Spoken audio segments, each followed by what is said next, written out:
여러분 안녕하세요. 마늘, 양파 재배하는 여러 농가들 여러분 궁금하실 거예요.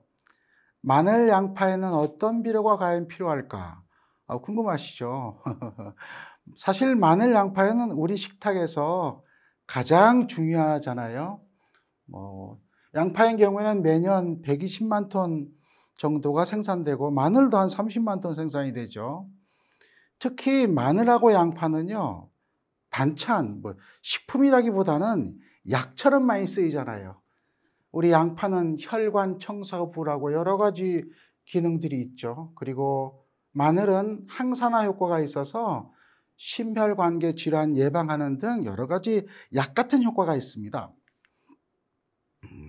농업인이 바라는 아주 좋은 양파들이 양파 비료는 어떤 게 있을까요? 물론 생산량이 많아야 되겠죠.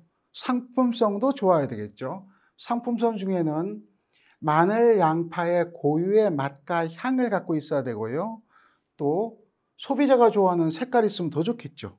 그리고 저장성이 있어야만 오래 저장하면서 좋은 가격을 받을 수가 있을 겁니다. 그러면 칼슘과 마그네슘의 역할은 뭐를 할까? 칼슘과 마그네슘은요. 상품성과 저장성을 높이는 이런 역할을 하게 되는데 그 원리를 한번 꼼꼼하게 따져볼게요. 그러면 여러분들 농업인들은 이런 궁금한 생각을 했거든요. 칼슘과 항이 필요한 이유가 뭘까? 마늘을 재배할 때 그리고 양파를 재배할 때 꼭 칼슘과 항이 필요한 이유가 뭘까? 그 이유는 이런 것 때문이에요. 양파와 마늘은요 단단하고 저장성이 좋아야 돼요. 색하고 맛하고 향이 좋아야 돼요. 이게요 칼슘과 황의 역할이에요. 즉 칼슘은 과일의 연면 시비를 하면 저장성이 좋아지고 이렇게 촉감이 좋아지는 것처럼 이런 칼슘의 역할을 하죠. 그렇기 때문에 반드시 양파와 마늘을 재배할 때도 칼슘이 필요해요. 그리고 황은요. 양파와 마늘의 고유의 풍미를 나타내는 알리신의 주성분이거든요. 그렇기 때문에 양파와 마늘을 재배할 때는 반드시 칼슘과 황이 필요하다고 할 수가 있겠죠. 그러면 칼슘이 왜 병저항성에 좋은지 한번 볼게요. 칼슘은요, 이렇게 세포가 있으면 세포벽 사이에 이걸 결착시키는 역할을 해요.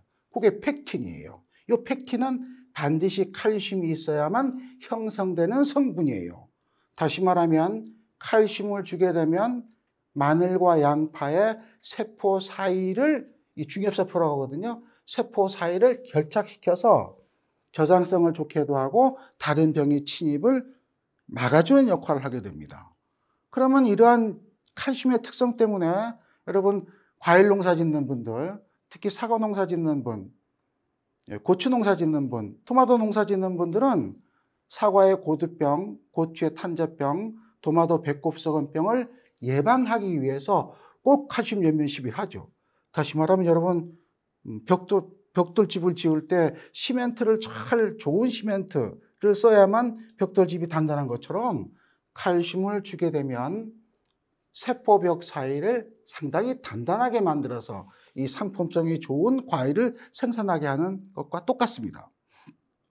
저장성이 상당히 좋아요. 왜냐하면 사과인 경우에도 보면 칼슘을 치게 되면 연면 시비하게 되면 저장성이 길어지죠. 칼슘을 안 치게 되면 금방 연화 노화 현상이 나타나죠. 이러한 현상이 양파나 마늘에도 똑같이 나타납니다. 그러면 양파나 마늘 한번 볼게요. 우리가 토양으로 칼슘을 주게 되면 세포 사이를 잘 결착시켜서 병의 침입을 예방하죠. 다 막지는 못해요. 그러나 어느 정도 예방하는 효과는 있습니다. 왜? 세포 사이를 결착시키기 때문이에요. 그러면 황에 대한 것도 한번 볼까요? 황은요, 마늘의 향과 색을 좋게 하는데 소비자가 좋아하는 게 색이잖아요.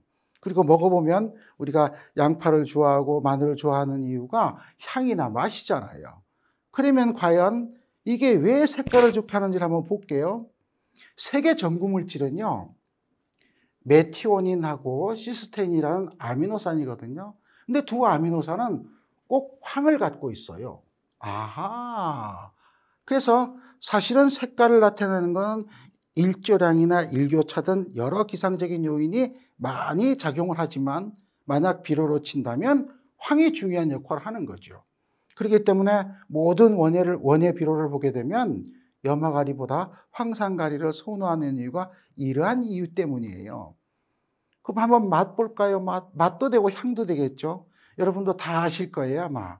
이 알린하고 알리신은 마늘과 양파의 향, 맛을 좋게 하는 성분이거든요. 여기도 보면 황이 들어있어요. 그러면 만약 내가 토양에 이 황이 부족하게 되면 알린이나 알리신의 생성이 적어지는 거죠. 그리고 내가 만약 황을 주게 되면 알린이나 알리신이 충분하게 형성돼서 우리 마늘과 양파가 갖고 있는 고유의 알싸하고도 매우면서도 단맛을 나타내게 됩니다. 이것뿐만 아니에요. 여담을 하게 되면은요, 여러분 바닷가에 보면 다 향이 좋고 색깔이 좋아요. 검은도쑥, 돌산갓, 그리고 섬초, 시금치거든요. 이게 왜 그럴까? 이런 이유 때문이에요. 바닷물을 보게 되면 가장 많이 있는 게 염분이에요, 염분. 그 다음에 염분을 제외하고 가장 많이 있는 게 황입니다. 그래서 이 황이 조금씩 쑥이나 갓이나 시금치에 와서 흡수되면서 저런 그 특유한 고유의 향을 나타내는 거예요. 그러면 마늘과 양파에 좋은 칼슘과 황이 들어있는 비료가 뭐가 있을까? 그게 칼슘 유황 비료예요. 이 칼슘 유황 비료는요, 지하작물 중에서 이건 꼭 양파나 마늘에만 국한된 건 아니에요.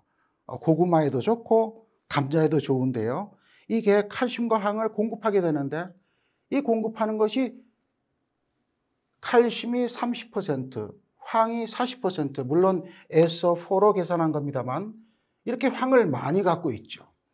그리고 칼슘이 들어있는 비료는 칼슘 유황 비료 외에 석회고토, 폐화석도 있어요. 그러나 100ml당 용해되는 용해도를 보게 되면 칼슘 유황 비료가 석회고토나 폐화석보다 24배나 많은 거예요. 다시 말하면 효과가 더 잘 나타난다고 볼 수가 있는 거죠.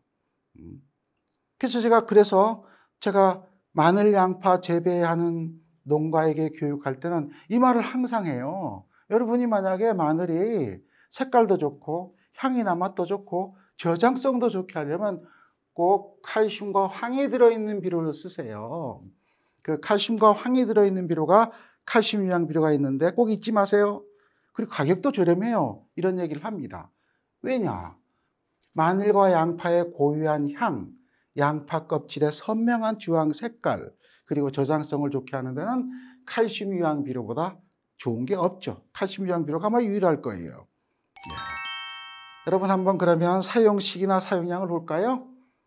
시기는요, 파종하기 2, 3주 전에 탭이나 토양계량제를 줄 때 주시면 돼요. 시비량은요, 보통 300평당 5포대 내지 6포대를 사용하는데 여러분이 토양계량제를 쓸 경우가 있잖아요. 토양계량제에 칼슘이 들어있잖아요. 그때는 조금 줄여서 한 3포대 정도 써도 됩니다. 그래서 이것은요, 토양계량제를 사용할 때와 토양계량제를 사용하지 않고 칼슘 유황 비료만 쓸 때를 다르게 해서요. 칼슘 유황 비료만 쓸 때는 한 5포대 내지 6포대, 그리고 다른 토양계량제 쓸 때는 한 3포대 내외 정도 쓰시면 좋을 겁니다. 예. 제가 오늘 이 동영상을 준비하면서 이런 생각을 했어요. 마늘, 양파의 상품성, 그리고 저장성의 두 마리 토끼를 잡으려면 여러분 양파, 마늘 농사는요, 꼭 유황 비료를 기억하세요. 물론요, 고품질이나 상품성은 비료에 의해서만 결정되는 건 아니에요. 품종도 중요하죠.